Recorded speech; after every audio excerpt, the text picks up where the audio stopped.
What we think we know about lives of lesbian, gay, bisexual, transgender, and questioning, LGBTQ, youth in schools is not always accurate, according to research highlighted in a newly released special edition of the Journal of the American Educational Research Association. This post reveals some of the important takeaways in the special edition, and you can read it yourself, from links at the bottom. It was written by Joseph R.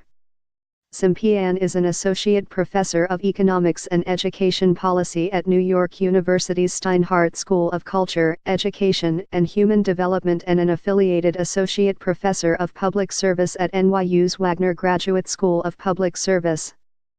Carolyn Harrington is a professor of educational policy at the College of Education at Florida State University and director of the Educational Policy Center at FSU. By Joseph R. Sempian and Carolyn D. Harrington. The American Educational Research Association just released a special issue of its journal Educational Researcher on the topic of lesbian, gay, bisexual, transgender, and questioning, LGBTQ, youth in education. The special issue explores a range of timely topics, such as LGBTQ homelessness and student-led groups for LGBTQ youth, and it includes a diversity of research approaches. The latest research on youth who identify as LGBTQ provides some key insights into what we know and, perhaps more important, what we think we know but don't actually know about LGBTQ youth. Here we discuss some of these insights. LGBTQ youth are extremely diverse. There is not a typical set of life experiences that characterizes all LGBTQ youth.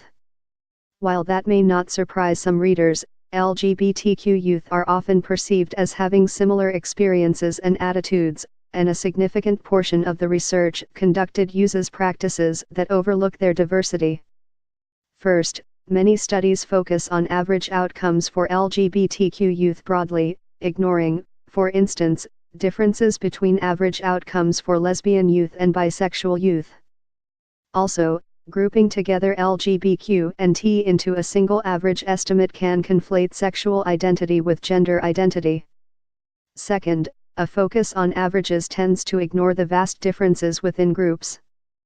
For example, focusing on the fact that gay youth report thoughts of suicide more often than heterosexual youth can obscure the fact that, while some gay youth experience these thoughts frequently, many never do.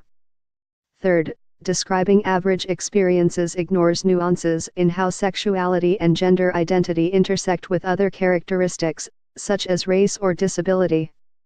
Fourth, research using samples of individuals who are relatively convenient to access, for example, college students, may not reflect the full range of LGBTQ youth circumstances, such as homelessness.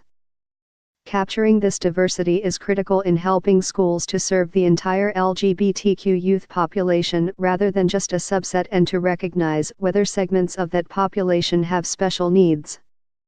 Finally, some research suggests that LGBTQ youth are so diverse in their experiences and in how they identify. Some prefer the term gay, others queer, and others eschew labels altogether, that we need to be more students bisexual and gender identity.